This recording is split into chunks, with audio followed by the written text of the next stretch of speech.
नमस्कार दोस्तों। जिस प्रकार से आप सभी को पता है कि हमने पब्लिक एड और पॉलिटिकल का सिलेबस शुरू किया हुआ है और उसी कड़ी को आगे बढ़ाते हुए आज हम बात करेंगे लोकसभा और राज्यसभा की। हमें पता होना चाहिए कि जो हमारे देश के अंदर जो देश के लिए कानून बनाए जाते हैं वो लोकसभा और राज्यसभा में बनाए जाते हैं, तो इसलिए इन दोनों के बीच का अंतर जानना भी हमारे लिए बेहद ज़रूरी है।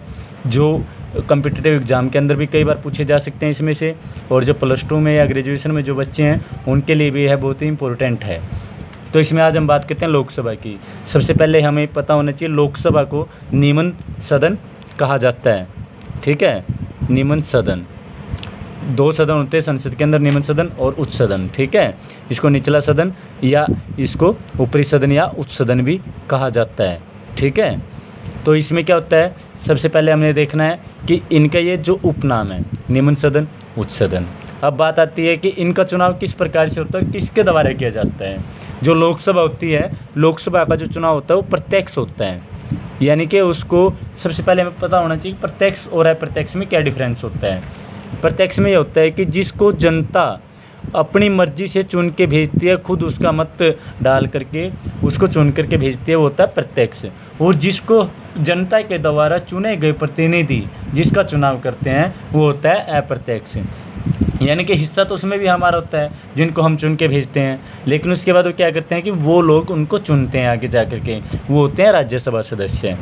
उसके बाद बात आती है कि इनका कार्यकाल, जो ये लोकसभा होती है, लोकसभा में क्या होता है अस्थायी, यानी कि इनका कोई भी स्थायी कार्यकाल नहीं होता। वैसे हमारे यहाँ पे 5 साल के लिए चुना जाता है, लेकिन कई बार लोकसभा बीच में भंग कर दी जाती है, उसको राष्ट्रपति को अधिकार होता है लोकसभा को भंग करने का।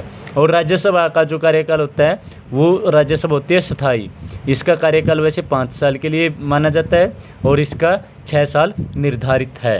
तो इसमें क्या होता है कि हर 2 साल में 1/3 सदस्य इसके सेवानिवृत्त किए जाते हैं। उसके बाद बात आती है कि इनकी कुल सीटें कितनी हैं। अगर हम लोकसभा की सीटों की बात करें तो इस समय 545 लोकसभा की सीटें हैं और 245 राज्यसभा की सीटें हैं। ये टोटल हो सकती हैं 552, 550 + 2 हो सकती हैं और ये 250 हो सकती हैं। इनमें क्या होता है कि इनके अंदर जो 2 है ये एंग्लो इंडियन, जिसको राष्ट्रपति मनोनीत कर सकता है, और इसमें क्या होता है 13 सदस्य ऐसे होते हैं जिनको राष्ट्रपति के द्वारा मनोनीत किया जा सकता है, और वो किसी भी चीज़ में विशेष ख्याति प्राप्त हों, चाहे वो खेल में हो, चाहे वो साइंस में हो, या किसी जो सामाजिक सेवा में हो, या किसी अन्य प्रकार की सेवा जिन्होंने दी हो उसमें ख्याति प्राप्त की हो, उसको हम राज्यसभा के लिए राष्ट्रपति चुन सकता है। इसके बाद बात आती है कि इनका जब हमने चुनाव की बात कर ली तो इसमें अध्यक्ष भी होते हैं इनके। जो लोकसभा में होता है, लोकसभा का अध्यक्ष होता है। ठीक है, अध्यक्ष या उपाध्यक्ष। ठीक है, उसी प्रकार से राज्यसभा में भी सभापति। ठीक है, राज्यसभा का जो मुख्य होता है सभापति या उपसभापति। ठीक है, इसमें कौन होता है, देखो इसमें क्या होता है उन्हीं सदस्यों में से चुना जाता है। इसमें क्या होता है उपराष्ट्रपति। ठीक है, उपराष्ट्रपति। जब इनका इलेक्शन हो जाएगा, जब इनका चुनाव किया जाता है, तो उसके बाद फिर इनको शपथ भी दिलवाई जाती है। तो इनमें शपथ किस प्रकार से दिलवाई जाती है, एक मैं आपका डाउट दूर कर देता हूँ। कई बच्चों का क्वेश्चन ये होता है कि जो अध्यक्ष है क्या उसको भी शपथ दिलवाई जाती है। जो लोकसभा अध्यक्ष है उसको शपथ नहीं दिलवाई जाती, उसको शपथ सिर्फ लोकसभा सदस्य के रूप में ही शपथ दिलाई जाती है, और इन दोनों का शपथ दिलाते हैं राष्ट्रपति। ठीक है, भारत के राष्ट्रपति जी के द्वारा इनको शपथ दिलाई जाती है, दोनों को ही। और अगर इनमें किसी प्रकार की कोई दिक्कत हो जाती है, किसी प्रकार से ये समझते हैं कि हमें रिजाइन देना, हमें त्यागपत्र देना है, तो ये दोनों त्यागपत्र अपने अपने मुखियाओं को त्यागपत्र दे सकते हैं। यानी कि लोकसभा के जो सदस्य हैं वो अध्यक्ष या उपाध्यक्ष को दे सकते हैं, वो सभापति या उपसभापति को अपना त्यागपत्र दे सकते हैं। तो ये कुछ मोटी मोटी बातें थी जो लोकसभा और राज्यसभा के अंदर डिफरेंस बताती है हमें। और उसके बाद मैं आपको एक चीज़ बता देना चाहता हूँ, जब भी कोई कानून पास होता है लोकसभा राज्यसभा से जो पास होता है, उसको जब तक 2/3 बहुमत के द्वारा पास नहीं किया जाता तब तक वो कानून नहीं बन पाता, ठीक है।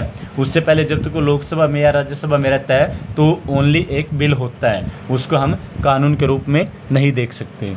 उम्मीद करता हूँ कि ये आपको समझ में आया होगा, क्योंकि इसमें कोई ज़्यादा गहराई की बातें नहीं है, ये ओनली मोटी मोटी बातें मैंने आपको बताई है।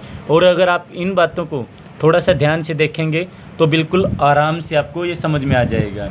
और एक चीज़ मैं आपको इनकी बता देता हूँ, जो इनकी उम्र की और बता देता हूँ मैं आपको, उम्र इनकी कितनी होती है। जो लोकसभा का सदस्य होता है ना, उसके लिए ओनली 25 साल की आयु सीमा निर्धारित की गई है, और जो राज्यसभा में होता है उसके लिए 30 साल की आयु सीमा निर्धारित की गई है।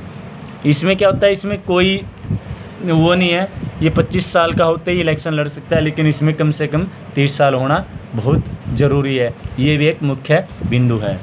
तो उम्मीद करता हूँ आप सभी समझ गए होंगे, और इसको कोई ज़्यादा कुछ खास नहीं है इसमें। एक बार आप मोटा मोटा से देखेंगे तो पूरा अच्छे तरीके से आपको समझ में आ जाएगा कि लोकसभा के सदस्य और राज्यसभा के सदस्यों का चुनाव किस प्रकार से होता है और उनके अंदर क्या क्या अंतर होता है। धन्यवाद, थैंक यू।